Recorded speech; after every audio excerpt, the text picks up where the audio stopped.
left it on so you knew I was here. I was just running around the house getting water, taking care of the dog. Thank you for your time and for this interview. My pleasure. I'm Alex from Heavy Music Artwork. I don't know if I should do any introductions or not, but we've been going for 10 years, and we publish books, as you can see from the mess, and we have a new magazine called Snakes. So it's a real pleasure to talk to you, because I obviously been following Overkill for a while, and you can tell I'm an old bastard as well. Oh, come on. It's okay. It's okay to be old. I don't mind. But yeah, when I got into metal, Overkill was one of the first bands from the US that I got into. This is back in Italy when I was 16. So yes, it's great to talk to you. So we were around then. So I'm an older bastard than you. Yeah, we're kind of old. How old are you? I turned 64 in May. Okay, cool. I thought you were younger. It's the thrash metal thing. Of course. Thrash metal thing, good vitamins. Somebody asked me once, they said, how do you stay in shape being such an old bastard like that? I said, I date younger women. Every one of them are faster than me. I can never catch them. So are you still in New York? I live in New Jersey. I was born in New Jersey, and then my parents raised me in the suburbs of New York City in New York. But I moved back to Jersey when the band started back in the 80s. So I've been in Jersey since 40 years now. Okay. I lost my hair, but it's okay. How can you be? At least you still have your hair. It's okay. Not a wig. Sorry? It's not a wig. No, I know. It's a real one.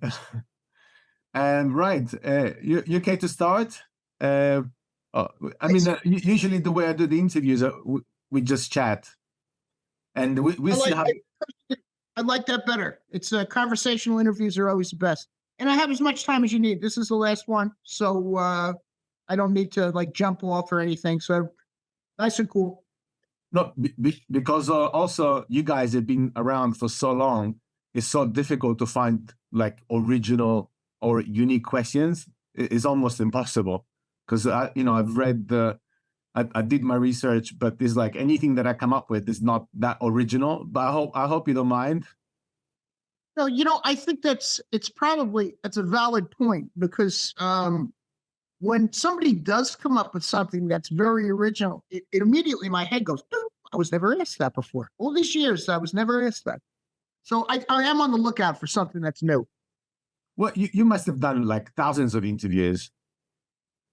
Well, I would think probably per record, there's probably between U.S. and European, South American, Asian press, it's got to be 100 per, 150 interviews per record. So you multiply that by 30 and 100, is that 3,000 interviews? I suppose.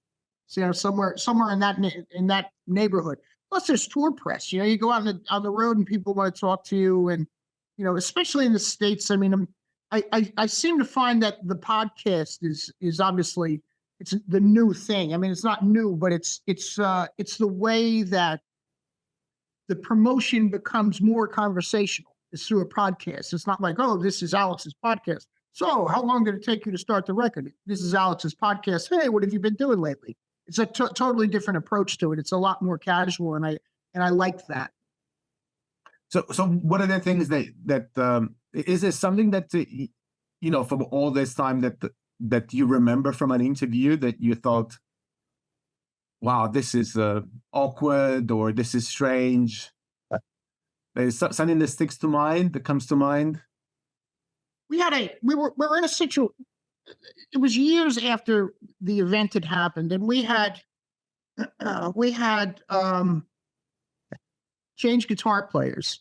The first guitar player was Bobby Gustafson. He was one of the origins of the band, and really one of the main riff writers when it came to what Overkill was, especially for the third and the fourth records we had. Because there was some stuff done already for the first record, Feel the Fire, And the second record, he was coming into his own, becoming a better songwriter. And I was doing an interview years later, and it felt like a court deposition. You know, that somebody was reading something to me to try to get me in some type of a lie. You know, I mean, because I would answer the question. The guy would say, "Well, and you know, in 1990, when A and B happened, doesn't that make C the result?" And I'm like, "What are you talking about?" Yeah, but it was by naming names. And I finally got down to the point, and I turned his tape recorder off, and I said, "Are you an attorney?" He said, "Yes." I said, "Get the fuck out." I guess he was very keen, like he did his homework really well, better than Well, me. as it turns out, I was a little paranoid about it just because of the way he was going. He didn't have a great command of the English language, I remember. Neither do I, for that matter. I mean, I have a great command of slang and profanity, but but I think that I probably overreacted a little bit because I talked to somebody else, and because I remember it was in San Francisco, and I talked to a friend of mine from there. I forget if it was one of the guys from Exodus, and I said, "Do you know this guy?" And he said, "Oh yeah, I know him. He runs a fan scene." I said, "Is he weird, or is he trying to dig up dirt on people?" And he said, "He's just weird." And I said, "Well, I overreacted." So, And how about is there like something which maybe for you is obvious but nobody asked? hmm. See, that's hard because I mean, it's such a wide scope Of course, of course. you So know, and I'm not trying to be awkward. I apologize. no, I get it. I mean, but this is more of a nuance than it is, the generalized large overall questions have always been asked. I suppose you can word them differently, but the topics have all been addressed. I think it's probably the smaller things, and I find myself when I'm having conversations with someone like this, that I find myself uncovering them myself. I mean, I never was afraid to sing, but I never thought I was a good singer. And to some degree, I don't to this day. I think I aspire to be a good singer, and I think that that's what keeps me going. But that's one of the small things that is the actual drive in why I do this, because I know I'm not Jeff Tate, I know I'm not Rob Halford, but I aspire to get to a level like so. And I think because I aspire to do so, you get the relevance of a record like Scorched. And I'm not just talking about me. It's not a me thing, this record. I think that this band does, and I think many bands do. But I don't think it's ever talked about. I think it's always assumed, oh, so-and-so is a good singer. My mother was a good singer. You know what I mean? I'm her son who would love to be a good singer. Is there such a thing as like training for heavy metal singers? Well, for me, there was. It was a necessity. We did the Feel the Fire record, and soon thereafter, we were on a tour of Europe with Anthrax and a band from Los Angeles called Agent Steel. Yeah, they had a real Halford-esque type singer, a guy named John Cyrus, who could he could open up everything and just it would come out of his mouth. It was almost operatic, as I remember. And that was my first real tour. And I obviously damaged my voice because I didn't know how to sing correctly. So what happened after that is we were getting ready to do the Taking Over sessions, which would be our second record. And Slayer called and said, "Hey, we need an opener for the entire Rain and Blood tour." And we were like, "Yes." So we all hopped in a camper and went out to Seattle. And it was from Seattle all the way across the U.S. We hit Texas, Florida, up the East Coast, back to New York, New Jersey, Chicago, all the major cities. Fucking great tour for a young man, And it was just a wealth of cold beer and smiling faces, you know what I mean? And just great fucking shows because of Slayer and because of the package. But I got home and my voice was shot. I mean, it was shot to shit. And I developed polyps on my vocal cords. And they're just like little warts.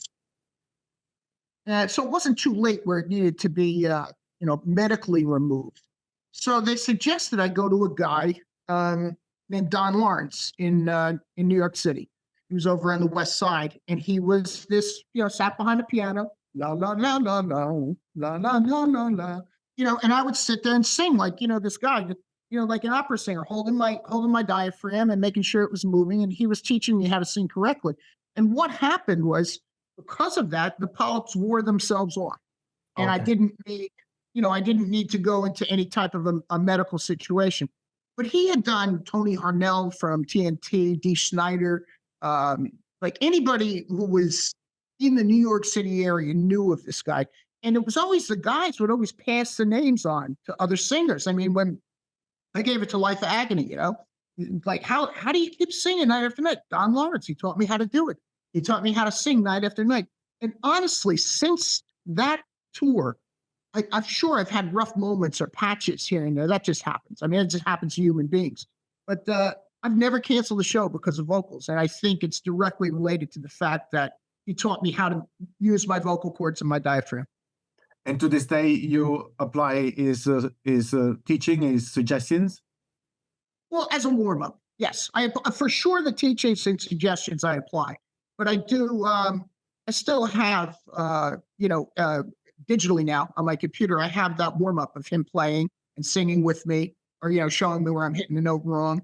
And I can warm up for 15 or 20 minutes before a show, and it's fine. I personally think that guys who worry about their voice stand a bigger chance of losing it than guys who don't give a shit.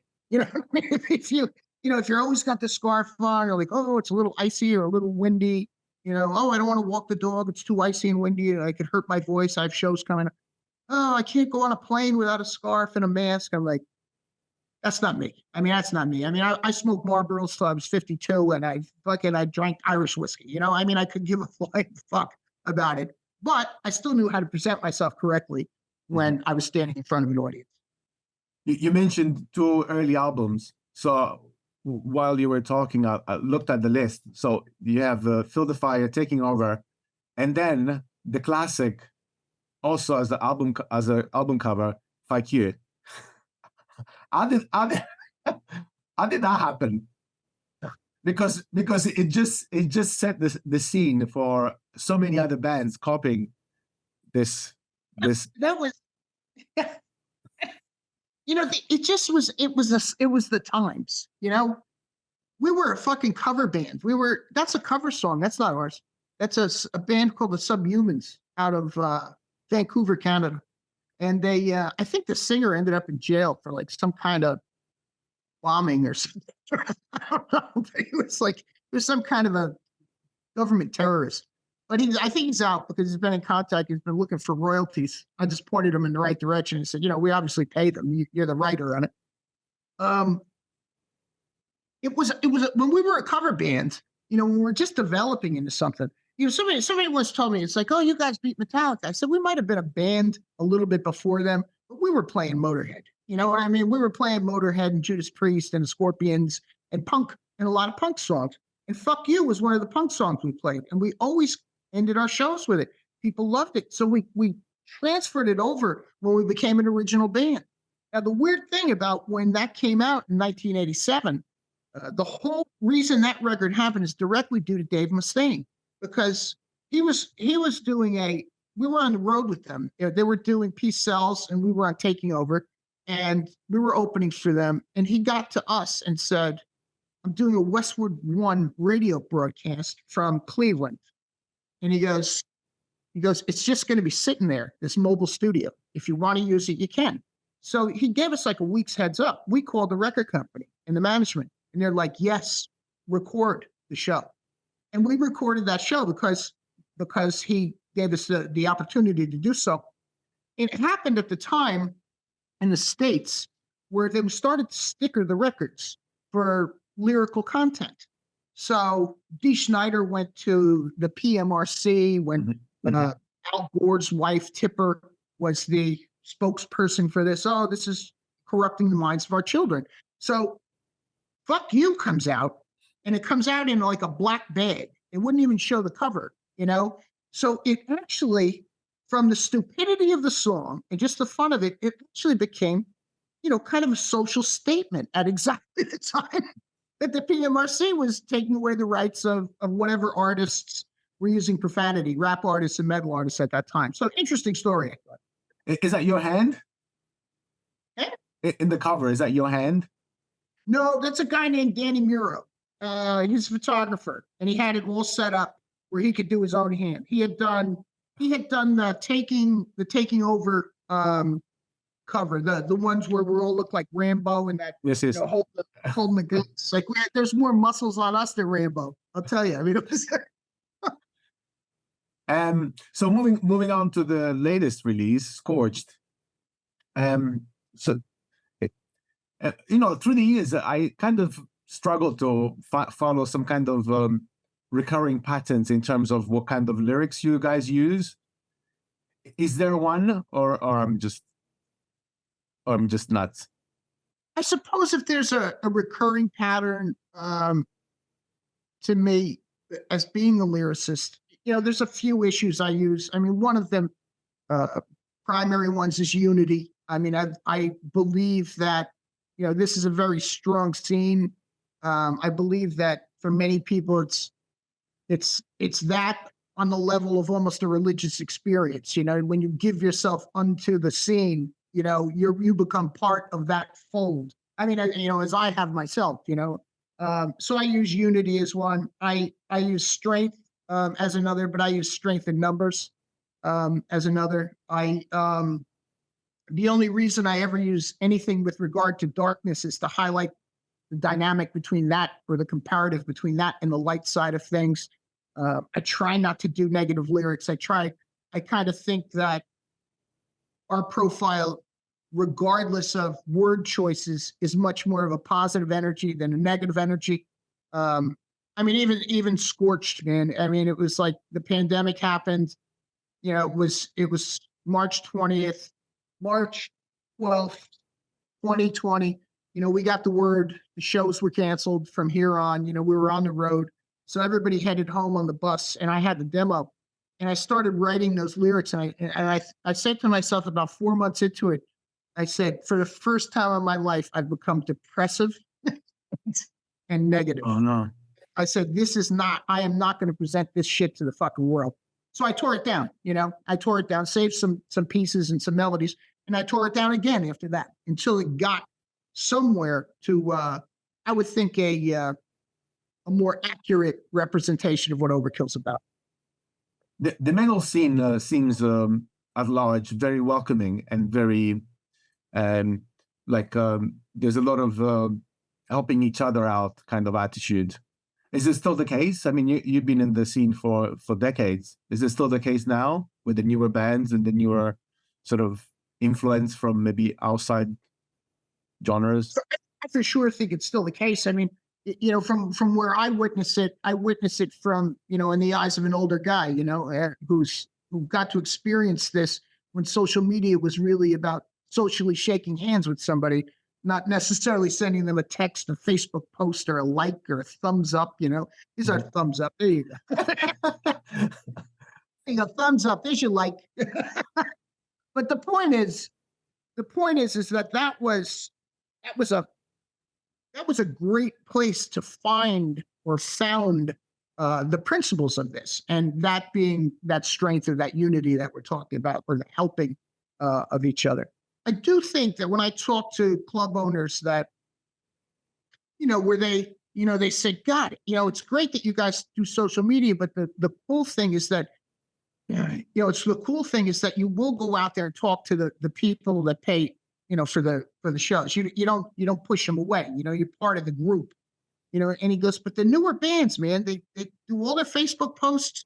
They show up 15 minutes before the gig, and they're gone 15 minutes after. And I think that that's probably the newer way for a lot of people. I'm not going to say all. I mean, I think that would be ridiculous to say, but I think that it's more so common. Where in the old days, man, if you were playing at 9:00 was your stage time, you were probably there at 5 PM just waiting around because it was fucking fun. And you stayed until they were sweeping up that bar, or, and you were having a few beers in the dressing room till they threw you out.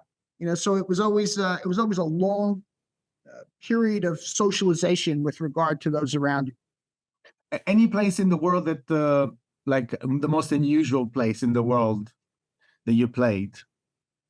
Like if you played like I don't know, like Indonesia seems to be like a lot of metal there, for example. Like Doesn't Indonesia have like? Isn't their premier or president? I mean, he's like a big metalhead. Yeah, it is, yeah. I don't know his name, but I mean, we've had offers for Jakarta a couple of times. We actually had an offer that would have been for this March, but the whole, the whole logistics of affordability post-pandemic is, it's a whole new world. I mean, we manage the band, so I mean, we know what the bottom line is. We manage the band so we can protect the bottom line, so we actually have the opportunity to continue with the band. So you have to know all the aspects of what's going on to be able to continue. And the guy made an unbelievable offer, but I was going with my booking agent over the flights, and I'm like, they want $2,500 a fucking flight. Yeah, it's expensive. I said, it doesn't make the offer good anymore. So we've had offers, but I've never been there. I think, what place I'd like to see would be Iceland. I think I would love to be able to see Iceland, that volcanic vibe up there. And I know that they've actually opened up a festival that's kind of eclectic, that they have some metal and hard rock and that kind of stuff. A summertime festival in Iceland, I think that'd be really cool. I'm sure you played in Italy. Oh, sure. Milano, Torino, shit. Where was the other one? Pellegrino? No, I know. It's not Mediterranean. I know. My next question is not going to be very professional, but fuck it. New York is proud of their pizza, right? But Italy is always the better pizza, isn't it? I'll tell you something. New York pizza has nothing to do with Italian pizza. Oh, and really? Most people don't understand that. You can't. Have you had New York pizza? Of course, I've been to New York. I loved it. But it's a good pizza. It's cut like a slice. But you can't go through Italy and get something like that. It's a totally different meal, in my opinion, anyway. No, I had New York pizza. I mean, I had to try. Obviously, I liked it, but it's different. It's different. It's different, of course. No, I loved New York. It was really funny because as soon as we landed, we just went for a wander, and we ended up, in the street where The Godfather was filmed. It was like some Italian festival. Like, what a coincidence! Like, as soon as we landed, Feast of San Gennaro. Yes, that's the one. Yeah, it was really good. Feast of San Gennaro. It's a big festival down in Little Italy, and it's that would be Mulberry Street. That's yes. Yeah, Mulberry Street and Mott Street. That's all down in Little Italy. It's funny. There's the, and this is I'm being a little unprofessional here too, but my two managers grew up in Little Italy, off of I forget the name of the street. It'll come to me, but when they played, they would play. The game was stickball, and you would use a rubber ball and a broomstick and play baseball. And the sewer cover was always the home plate. And then the cars, and then the farther sewer cover were the bases. And it was right out in front of what was called the Ravenite Social Club might be Mott Street. And Ravenite Social Club was where they captured John Gotti. Oh, but my manager said we used to play stickball right there. We were right there playing stickball. Is there still a big Italian community in that area? Oh, sure. I mean, I go to Manhattan a lot less. I used to go to the feast every year because I just like the Feast of San Gennaro. You go down and get Zeppeli and, have some wine or stop in and get some linguine and clam, but I go less, but it's still an Italian community. And it borders right on Chinatown. So it's like Chinatown, Little Italy, I think they have Little Havana. I don't know if Little Havana is there. Well, there's still ethnic communities in the city, that's for sure. I loved New York. It was amazing. Really. Yeah. It was amazing. And we were only there for like 6 days, but I loved it. I would like to go back, obviously. Another question. Sorry. We talk so much. It's really good. So how do you feel at 64 still releasing records? It must be a good feeling. Well, sure it is. I mean, it's, listen, it's all I know how to do. It's not like I'm going to go, and become an accountant or a bookkeeper or an attorney at this point in my life. I'm in this. This is not like a career. It's a life choice, and a lifestyle. So it feels good. I think the thing that inspires me the most to keep doing it is to get the results that we got on this record. I mean, love or hate the record, call it mediocre, however a person thinks of it, that's their decision. But for me, it's about being relevant in the current day. And what I mean by that is that it's not just the same old dog and pony show. It's a totally, we took something and we added different dynamics. We added different dynamics to the songwriting. Our songwriting is obviously matured. We push, like we talked earlier, you push the bar up to try to aspire to be the better singer or the better guitar player. And all of that to me is evident on this. So to say, how's it feel at 64? It feels fucking great with those kind of results. And if it came out with something I was like, oh, geez, this is just a pile of fucking donkey shit, then I would be, that wasn't the greatest experience. But this experience was great. I think we really have a great amount of self-satisfaction with regard to this release coming up. It's sad to see Ozzy Osbourne retiring. Sure. I mean, talk about iconic. Holy Christ. I mean, I met him a couple of times. I dated this girl down in Manhattan, and she ran a modeling agency down there. And she lived right down the street from the Dakota. That was where John Lennon was shot by Chapman, right? Yeah. And she called me one day. The band had just started. She calls me and she goes, listen, I got the casting call for the Bark at the Moon video for Ozzy. It's going to be the new video for the record. It's going to be the lead off video. I was like, holy shit, that's fucking great. She goes, he needs dudes. I was like, he needs dudes. Yeah. Yep. He wants a whole bunch of guys. So he's paying $100 and her guy, and I put you and the rest of the band in there. So I was like, fuck, we were $100 back then. That was a big fucking deal. So I called everybody up. I picked them up. We went out to this fucking video shoot. And there's the fucking Prince of Darkness. You know what I'm saying? I was walking into the fucking video shoot. And there's a whole bunch of fucking metalheads out there, with long hair and leather jackets on. Well, in any case, the whole thing starts taking way much longer than it's supposed to take. You can see him in the house. He's got a big cape, and he's like doing these shots. So the guys who are extras like me were bored, right? So one guy goes, hey, I got a softball and some bases and some bats in my car. Let's get a game. We're like, wait, let's get a game. Sure enough, the fun we're having outside makes him want to stop the video shoot, come out and see what's going on. Because we're yelling and screaming and having a great time. And he comes running out. He takes a couple of swings with the bat. He sends out one of the fucking assistants to buy us a couple of cases of beer. And then he tells us, I'm sorry, I'm only going to use 2 of you. I'm not using all of you, but you're all getting paid. And here's tickets to Ozzy and Metallica tonight at the Brendan Burr Arena. It's like, this is the greatest day of my life. Michael, what did you have to do? Well, nothing. They wanted a whole group of people originally in the woods. Oh, like okay. 5. Oh, I see. Okay. It took so long during the day. That's when we ended up getting bored, that the director changed the idea, and he only used 2. He used like 2 guys with very long hair on like dog leashes. And it was called Bark at the Moon, and the song's Bark at the Moon, and he was walking these guys on leashes. So he only needed 2, but he still paid us, gave us a couple of cases of beer, some pizza, and some and tickets to Ozzy and Metallica that night. So it was a great experience. Bobby, I have to go. I'm so sorry. I had a wonderful time chatting with you. Thank you so much for your time. Oh, yeah, no problem. It was really good. Oh, this was a pleasure, man. Thank you, bro. Okay. Take care. Bye-bye. Right.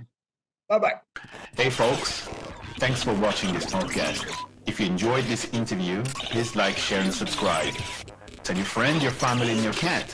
And stay awesome. Don't forget to check out our store at www.heavymusicartwork.com. Ciao for now.